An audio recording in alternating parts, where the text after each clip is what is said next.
with us now for more is Cristina Ulang, Research Head of First Metro Investment Corporation. Good to see you, Chris. Welcome back to the program. Hi, good morning, Kathy. Happy to be here. All right, so the Philippines remains a lower middle income country, says the World Bank. We've been stuck in this classification and we're the only ones left among the ASEAN founding members. What do you make of it? Well, I think this is a wake-up call. We need to have more attention and more focus on what we really need to do.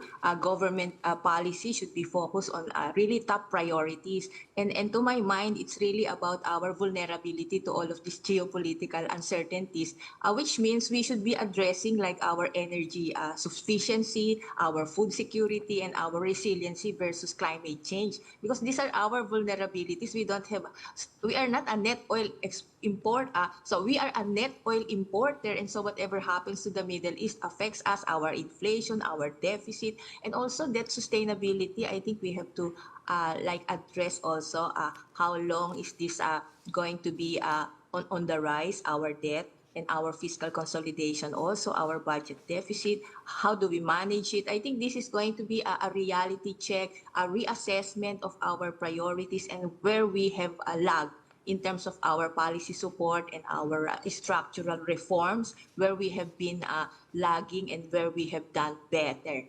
It's a clarion call, a laundry list of homework for the government as well as the private sector. But what do you think of Simea? That came on earlier this week, an improvement for capital markets, lower transaction taxes.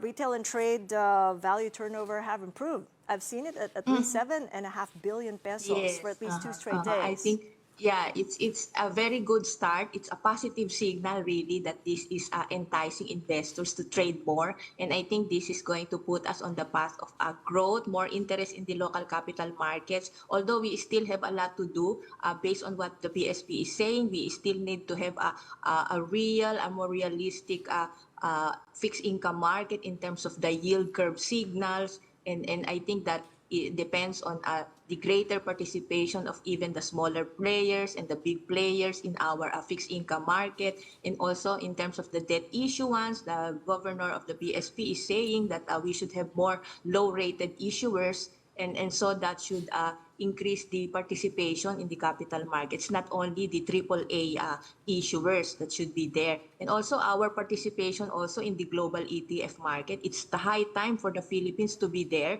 receiving passive investments from investors who want to bet, global investors betting on the resiliency of Philippine GDP, which is actually is still the best among the top 3 in Asia Pacific, even though World Bank is saying we have lagged. That is, I think, a long-term concern. But in terms of the near-term growth prospect, we're still there, 5.5, 5.6%. Our inflation is 1.3%. Our unemployment is 4%, even better than the pre-pandemic of 5%. So we are really on the growth path. It's just that we are vulnerable and affected by all of this tension in the Middle East, oil price spike, and then climate change, the weather also. And we need to really have a fuel mix already for our energy transition program to lower our energy prices. Yeah, but as you did mention, there's a lot of leeway, a lot more opportunity in the fixed income market. But right now with Simea, there's a lot of opportunity for the retail, the local and the small players. But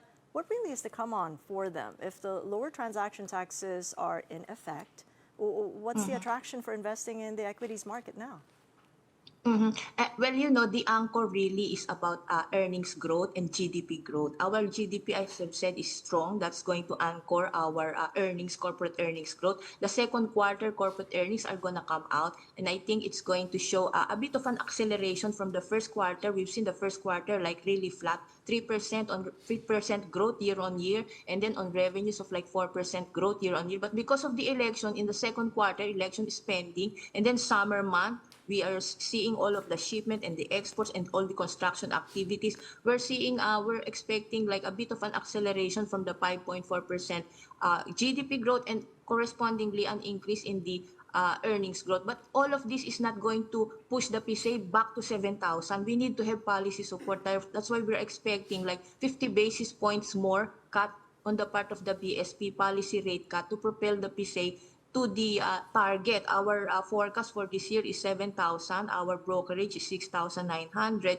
And that's really underpinned by continuing GDP growth, corporate earnings, and policy support on the part of the BSP, 50 basis points. But one more important thing really is the Fed, how the Fed is going to behave. So far, the Fed has not cut, but we are expecting like more cuts towards year-end as soon as U.S. economic data comes out very weak as a result of this tariff-induced inflation, because that is usually the weakening U.S. economic data usually comes later after the inflation hit. Right, That so is it's towards the end of the year timeline. in terms of a Fed rate cut. So in what way does that diminish the leeway that the Banco Central has when it tries to think about the interest rate differential that it has to preserve? It doesn't really diminish. Actually, it enhances the ability of the BSP to cut, because the yield differential now is going to narrow. Earlier, like year-end 2024, the differential between the US dollar and peso yields, the key rate of the US and the key rate of the BSP is about 125 basis points. And because the peso dollar was very weak early in the year, 58.12, we were at 58.12, the BSP was very careful. And our inflation January of this year was like 2.9%. And we are still in the process of coming down. But when we saw the peso is strengthened to 56.35 now, we're doing at 56.35, that strengthens the BSP's ability to cut more. And of course, the dollar has been very weak, and it's now at a multi-year low, the dollar index, which was at its lowest since March of, I think, October of 2022. So it's at a multi-year low, and the dollar is expected to even depreciate next year when the Fed further cuts. So which means the peso has room to appreciate, and therefore that gives the BSP flexibility to cut. And that's really very good in terms of the support that it gives to the PISA. Historically, that has been the trend. The PISA rallies every time inflation goes down, and we have more rate cuts from the BSP and more from the Fed going into 2026. Yeah, point on inflation, as you say, it's as low as it gets from here on out, so the trend is moving higher. So to what extent might that constrain the Banco Central from moving any faster? I think we have to really accept the fact that we are very much vulnerable to the Middle East crisis, this military conflict, which is causing a lot of volatility in the oil prices. This geopolitical uncertainty is not gonna go away, because there is this ceasefire and it's not being accepted yet. And Trump is saying it's already been approved by Israel, but we have this always this expectation that something can go wrong and that Iran might retaliate. Of course, we have this lull, and so that's going to keep the BSP very vigilant, and it has come out with a forecast of 1.1 to 1.9% for the month of June, which is a bit higher from the last inflation print of like 1. The forecast then was like 0.9. That was the lowest end. And I think that is going to put some expectation that indeed inflationary expectation might go up. We have seen oil prices go up by pesos, although the oil prices have been cut by 3 pesos. So some offsetting mechanism there, but still the expectation is towards more inflation, more inflationary pressure, but it's still below target. That's the most important thing. 2.2% to 4%. That's the forecast. Inflation target. We're still in the 2%, 2.5. So still, I think it's very solid for that the BSP would have some room to cut. All right. And also Well, we'll know in the 24 hours with the official inflation estimates, inflation data come out from the Philippine Statistics Authority. Thank you so much, Chris. I appreciate you keeping us up to speed there. Cristina Ulang of First Metro Securities.